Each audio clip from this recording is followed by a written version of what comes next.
Começamos aqui uma vez mais o nosso podcast e hoje no segundo bloco, né? Podemos assim falar, de volta com o nosso pastor e professor Paulo de Moraes. Paz do Senhor, meu pastor. Paz do Senhor, pastor. Eu falo Paulo de Moraes, Paulo Moraes. Tá de bom tamanho. O que não pode é tirar o Moraes. É o Moraes, é. Que bom. Tudo bem, meu pastor? Pastor, tudo bem, graças a Deus. Como é que tá a nossa missionária Eliane? Olha, está bem, deixei aí em casa tomando café. E o trio? Paulinho, Rízia e Késia. Olha, o trio tá bem, firme com Cristo, que é o mais importante de tudo. É, muito bom. A você que nos assiste, você pode deixar o seu like, se inscrever no nosso canal, pois aqui nós estamos numa série do Apocalipse. Começamos na semana passada e agora estamos dando continuidade. E hoje vamos falar sobre o capítulo de número 5. O que é que temos para falar do capítulo 5 de Apocalipse, pastor? Vamos fazer uma preliminar e eu vou apenas deixar aqui uma leitura, né? O livro celestial aberto, vi na destra do que estava sentado sobre o trono um livro escrito por dentro e por fora, selado com 7 selos. Daí é com o senhor. Eu só coloquei a bola na marca do pênalti para o senhor dar o pontapé inicial. Ok. Então, o que acontece? Obviamente, né, que os nossos ouvintes compreendem que estamos falando sobre esse livro, mas não com a intenção assim de nos aprofundarmos, porque é um podcast, não é? É verdade. Não é um estudo pormenorizado do livro do Apocalipse. Então, no podcast anterior, nós falamos sobre o capítulo 4 e enfatizamos que a palavra trono, o capítulo 4 é uma palavra-chave predominante. Então, trono e Deus. Aqui no capítulo número 5, o tema central é o Cordeiro, né? Que Sim. é Cristo. Então, obviamente existem aqui uma série de pontos importantes. Vamos destacar Ok. contudo, ao menos uns 2 ou 3. Um deles, Sim. João, no versículo de número 3, Sim. então ele escreveu: "E ninguém no céu, nem na terra, nem debaixo da terra, podia abrir o livro, nem olhar para ele." E o versículo 4, "Eu chorava muito porque ninguém fora achado digno de abrir o livro, nem de o ler, nem de olhar para ele." Pergunta, que livro é esse? Que mistério é esse? Então, isso aqui é um fato bastante interessante, porque quando o texto diz que ele chorava muito, significa que ele chorava audivelmente, ou seja, aquele choro todos estão a ouvir, e um ponto muito importante é que ele começou a chorar e ele continuou a fazer, porque às vezes a pessoa chora um pouco e para. É verdade. Né? Não, ele continuou a chorar, só que esse choro, o grego dá uma ideia de que ele é acompanhado de um soluço, porque existem ocasiões que a pessoa apenas chora. É verdade. E quando é um choro mais intenso, não é, que ele é oriundo de um sofrimento maior, que a pessoa está experimentando uma dor profunda, ele vem acompanhado de soluço. É esse choro de João. Ele continua a chorar e a soluçar. Por isso a expressão, ele chorava muito. Então vamos ver isso do ponto de vista humano. É um choro desesperador. Por não ter ninguém. Por não ter ninguém. Exatamente. Olha o fato interessante. O versículo número 4, de novo. "Nem abrir o livro, Sim. nem de o ler e nem de olhar para ele." Ninguém. Esse é um retrato da raça humana, ou seja, da humanidade decaída. Não se encontrou nenhum ser, logicamente estão inclusos os anjos, né? Sim. Mas ninguém com dignidade de abrir o livro, de ler. Agora, não é interessante isso? Nem de olhar. Nem de olhar para o ele. livro. Meu Deus. É muito profundo isso, né? Muito profundo. Prossiga, pastor Paulo. Então, no versículo número 5, um dos anciãos, esse ponto é importante, Ok. ele determina a João, isso é uma determinação, é uma ordem, não chores. Olha a autoridade desse ancião. Inclusive, lá no capítulo 7, tem um outro momento em que o ancião, um deles, porque são 24, novamente se dirige ao apóstolo, e o que me chama a atenção é que o apóstolo João refere-se a ele como Senhor. No capítulo 7, eu acho que os versículos 13 e 14, quando o ancião pergunta a João, capítulo 7, se o irmão pode 7. ler o versículo 13. 7, versículo 13, diz Isso. assim: E um dos anciões me falou dizendo, estes que estão vestidos de vestes brancas, quem são e de onde vieram? Olha o versículo 14, as primeiras palavras. E eu disse-lhe, Senhor, tu sabes. E ele disse-me, estes são os que vieram de grande tribulação, lavaram as suas vestes e as branquearam no sangue do Cordeiro. Então, não é interessante que ele, estando no céu, João, ele se dirige ao ancião e o chama de Senhor. Olha, Pastor, então o que acontece? é uma classe distinta. Pastor, uma classe distinta. O senhor Agora, falou isso no podcast passado. Isso. Veja o grau de autoridade que este ancião, obviamente os demais também, mas no caso específico desse que está falando, não é? Estamos nos referindo a ele. Sim. O grau de autoridade que ele tem no céu e o respeito e a reverência de João ao dirigir-se a ele. Maravilha. Por isso que no versículo aqui que nós estamos vendo, o 5 de Apocalipse 5, eu disse e vou repetir, é uma ordem, não chores. Não chores. Então, ou seja, como que a dizer? Para de chorar. Como se estivesse falando, já chega, já é o suficiente, ou seja, fique tranquilo, porque tem alguém aqui para abrir, ler e olhar para o livro. E olhar, glória. Foi muito confortante as palavras que João ouviu, né? Vale até a leitura, né? Vale. Disse-me um dos anciões, não chores, eis aqui. Aí ele dá a característica. O leão da tribo de Judá, a raiz de Davi, que venceu para abrir o livro e desatar os seus 7 selos. Opa! É forte. Isso aí. Muito forte o texto em si.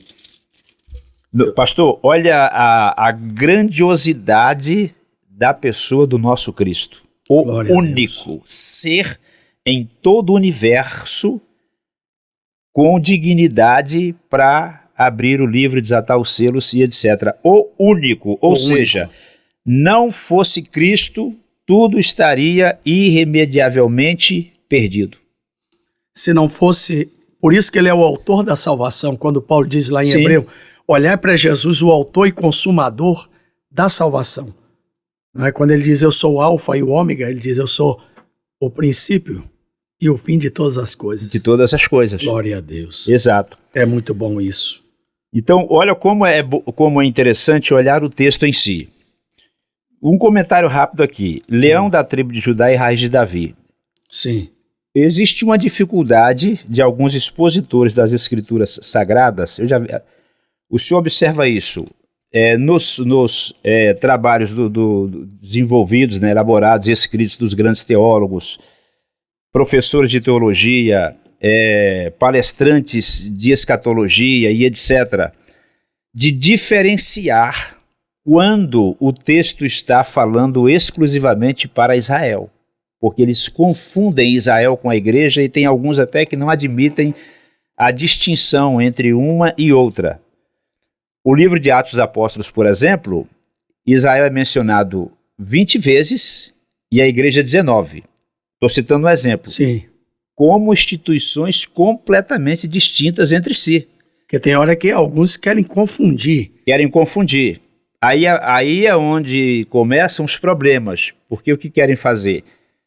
Pegar, que é o que nós já conhecemos, a igreja do Senhor Jesus e colocá-la no período da tribulação. Aqui no Apocalipse. Aqui está um exemplo claro. Olha, ele está no céu, João, e o ancião diz, leão da tribo de Judá e raiz de Davi.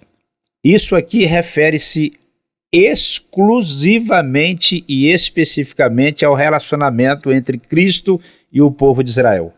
Glória a Deus, que coisa tremenda.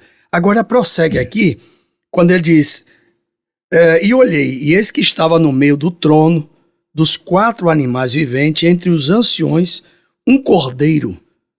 Mas ele indica o leão. E quando João se volta para ver, ao invés de ver o leão, aí é com o senhor, vai lá. Então, esse texto é extraordinário, porque João, ele está exatamente nessa expectativa que o irmão descreveu. Quem é que vai surgir em cena para abrir o livro, desatar os seus selos, etc. Então, para surpresa de João, aparece quem? Quando ele olha, um cordeiro. Um cordeiro. Cordeiro que diz assim,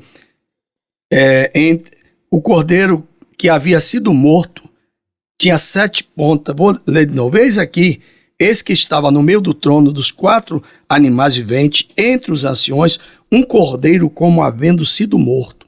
Tinha 7 pontas, 7 olhos, que são os 7 Espíritos de Deus enviado a toda a terra.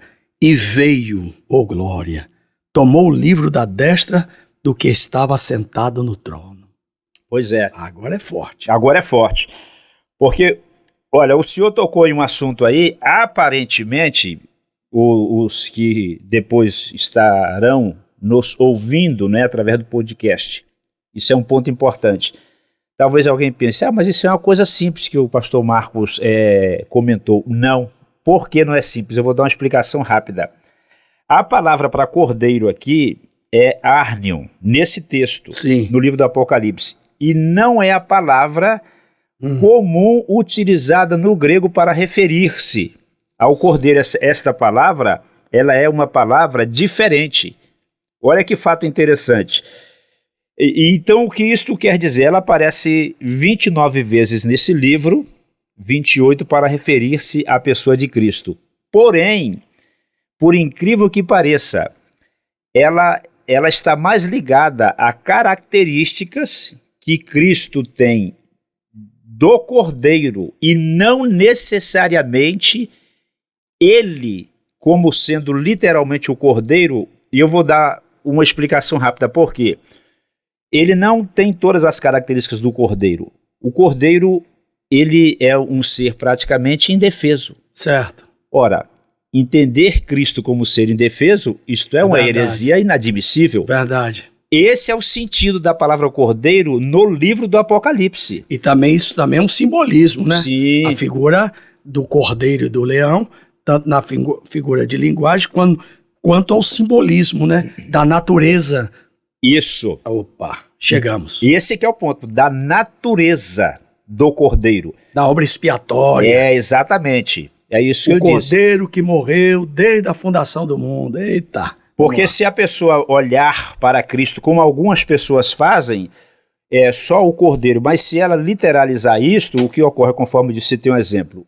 O cordeiro, eu vou repetir, um ser indefeso. Ora, Cristo nunca foi indefeso em momento algum, ele sempre foi capaz de defender-se a si mesmo, porque, sendo Deus, se fez homem. Por isso que a palavra no grego não é a palavra costumeira, né? Vou repetir, para cordeiro. Aqui essa palavra é uma palavra diferente, que ela não era empregada com muita frequência. Que maravilha. Vamos prosseguir. O senhor quer falar mais alguma coisa? E veio e tomou o livro da destra do que estava sentado no trono. Então o cordeiro, né?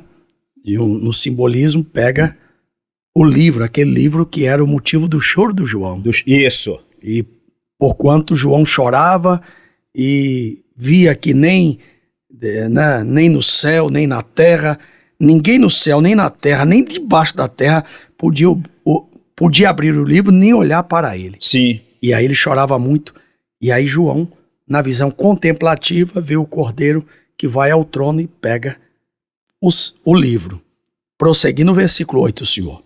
Então, aí ele fala agora, né, dos 4 animais. Sim. E os 24 anciãos, quer dizer, eles se prostram diante do cordeiro.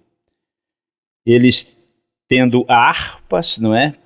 Aí existe uma divergência entre os estudiosos, porque é muito difícil definir, não é? Aqui a forma do instrumento em si. Provavelmente um instrumento com 8 ou 9 cordas. A harpa era um instrumento muito comum, né? Utilizado no Antigo Testamento para se louvar a Deus no templo.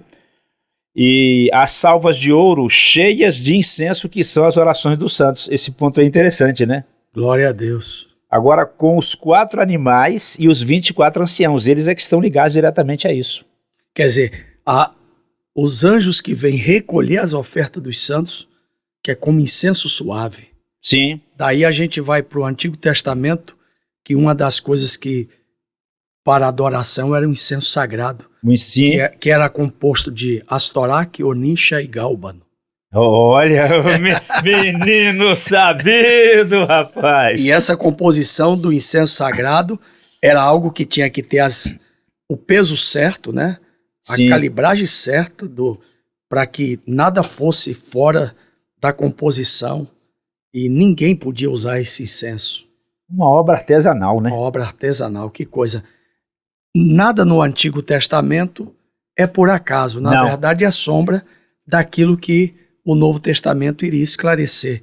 E um dos pontos aqui está no Apocalipse capítulo 5, que o incenso nada mais é, por isso que o Salmo 140, eu acho que é o Salmo 141 ou 142, não estou lembrado, seja o levantar das minhas mãos como sacrifício da tarde e a minha oração suba como incenso. Já viu isso no Já. Salmo? Quer dizer, estava essa composição da aceitação. Sim. De quando Deus olhava, sentia a oração, né? É muito importante. Por que Deus não ouve algumas orações? Porque não tem cheiro de incenso, né? Isso é para o senhor.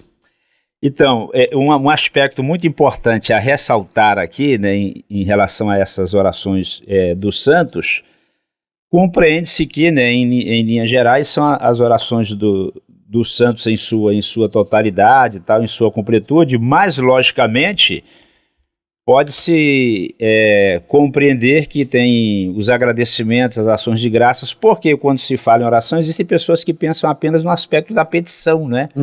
Não, mas tem muitos santos que, quando eles oram, eles louvam a Deus, engrandecem a Deus, glorificam a Deus. Nem todos ali estão especificamente, unicamente pedindo. Logicamente que tem agradecimentos aqui, né, gratidões, louvores e etc. Agora, que é um texto bastante interessante, É verdade. Olha, eles cantam agora no novo cântico, no versículo de número 9... homens de toda a tribo e língua e povo e nação. Olha um fato curioso. Esta expressão, ela é do livro do Apocalipse. Sim. Inclusive, eu até anotei, não vamos ler porque não é o nosso propósito, mas ela está, essa expressão. Sim. Toda a tribo, língua e povo e nação. Está aqui em Apocalipse 5, né? Versículo 9. Ela está em Apocalipse 7, 9, 10 e 11, 11, versículo 9, 13, versículo 7, 14, versículo 6 e 17, versículo 15. Eu anotei aqui. Repito, ela está ligada ao livro do Apocalipse. Por um fato bastante interessante, o que ocorre, e muito curioso, ela se aplica ao período futuro. Sim. Lógico que quando Cristo morre na cruz do Calvário, ele morre para salvar a todos aqueles que nele creem. Só que esse texto aqui, mais especificamente falando, ele está a referir-se àqueles que serão salvos no período posterior ao arrebatamento da igreja. Da grande tribulação. Não se aplica para esse momento. Exato. E cantava um novo cântico dizendo: digno é de tomar o livro, de abrir os seus selos, porque foste morto e com teu sangue compraste para Deus homem de toda a tribo, língua, povo e nação. Isso, exatamente. Porque, pastor, o que acontece?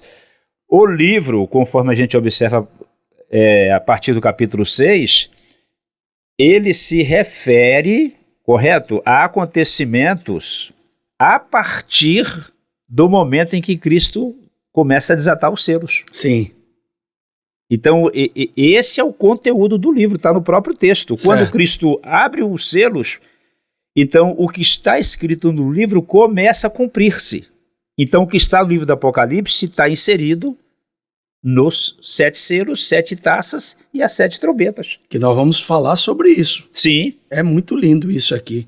Versículo, quer continuar no versículo 9?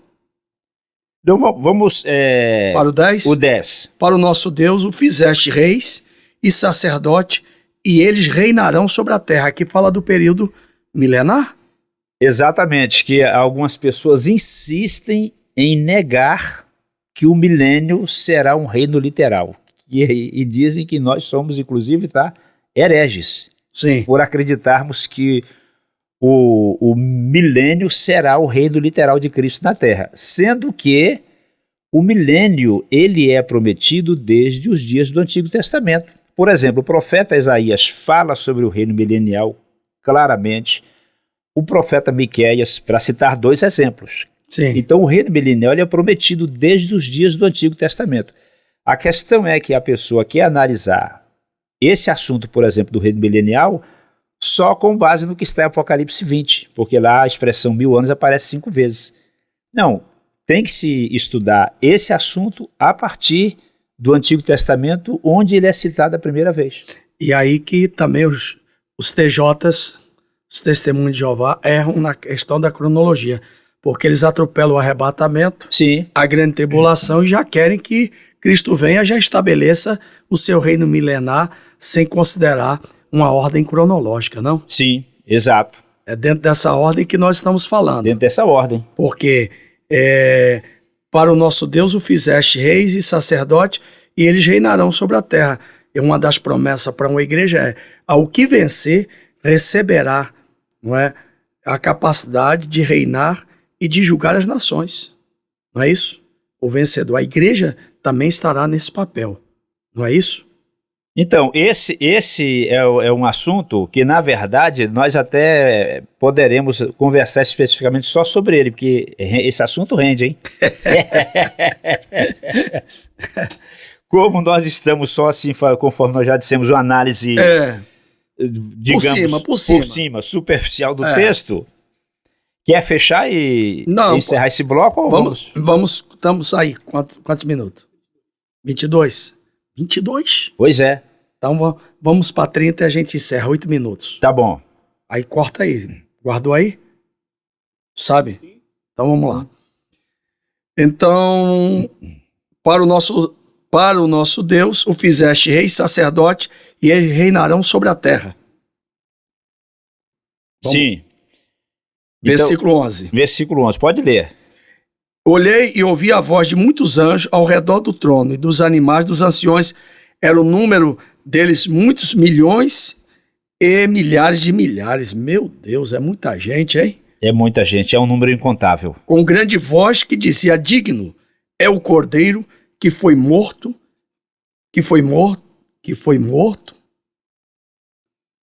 e de receber o poder e riqueza, e a sabedoria, a força, a honra, a glória e ações de graça. Aí entra aquele problema que diz que Jesus, alguns não querem admitir a sua divindade. Sim. E a sua deidade, né? Vamos lá, pastor Paulo, é com o senhor aí. Porque o que deve se observar é o seguinte: provavelmente a característica relacionada a Cristo que mais incomoda as seitas é a divindade de Cristo. A divindade. Praticamente todas as seitas, elas negam terminantemente a divindade de Cristo. É uma coisa comum, todas as seitas, sempre elas irão negar que Cristo é Deus. Por exemplo, o que o gnosticismo fazia, né? O gnosticismo ele causou um estrago muito grande nos primeiros 3 séculos da era cristã. E uma das características do gnosticismo, porque são várias, né? Mas uma delas é exatamente a de negar a divindade de Cristo. Eu, quando conversei com 2 senhoras desse segmento religioso, né, as Testemunhas de Jeová, e um ancião em Brasília, alguns anos atrás, isso ficou bem claro na nossa conversa. O fato de se negar a divindade de Cristo com unhas e dentes. Aí eu peguei 1 João 5, versículo de número 21, e pedi para ele ler lá na tradução do Novo Mundo, não é? Ele leu, 1 de João 5 e 21, é isso mesmo. A parte final do texto diz: este é o verdadeiro Deus e a vida eterna. Aí eu perguntei a ele, escuta, todas as traduções, versões da Escritura Sagrada em português, aqui em 1 de João 5 e 20, traz este, E-S-T-E, este. Por que a tradução do Novo Mundo traz esse? É a única que faz isso. Ele não soube me responder. Porque o que é que a tradução do Novo Mundo faz? Ela subtrai o T, aí deixa de ser este, e coloca o S, passa a ser esse. E com isso, eles passam a negar a divindade de Cristo, por exemplo, nesse texto. Filipenses, só para ajudar alguém que está em casa, porque a gente não está citando todos os versículos, mas vamos lá. Capítulo 2, versículo de número 7. Versículo 6. Que sendo em forma de Deus, não teve por usurpação ser igual a Deus, mas aniquilou-se a si mesmo, tomando forma de servo e fazendo semelhante aos homens. E achado na forma de homem, humilhou-se a si mesmo, sendo obediente até a morte de cruz. Pelo que também Deus o exaltou soberanamente, lhe dando o nome que é sobre todo nome, para que ao nome de Jesus se dobre todo o joelho dos que estão nos céus e na terra e debaixo da terra, e toda língua confesse que Jesus Cristo é o Senhor, para a glória de Deus Pai. Agora vem o capítulo 3, o versículo 4 de Filipenses. Porque a circuncisão somos nós, que servimos a Deus no Espírito e nos gloriamos em Jesus Cristo e não confiamos na carne. Aqui está a Trindade, aqui está o Filho, capítulo 3 está a Trindade intrínseca aqui nesse texto. Sim. E tudo mais, aí a gente pode ir para Colossenses capítulo 1, não é? Que ele tirou do seu reino e tudo mais. Mas vamos prosseguir lá no Apocalipse. Eu só estou fazendo essa correlação para fundamentar o que o senhor está dizendo acerca da divindade. Em função disso, o capítulo 5 do Apocalipse Sim. mostra os anjos, Sim. milhões de milhões, os 24 anciãos e os 4 seres viventes prostrados, adorando a Cristo, porque ele é Deus. Glória a Deus. É muito bom. Nós estamos aqui, chegamos a esse momento final. Mas fique aí porque haverá outro bloco e você não pode perder o próximo capítulo. Que Deus abençoe. Pastor Paulo, até o próximo programa. Até o próximo. Pastor, Deus te abençoe. bênção de Deus. Amém.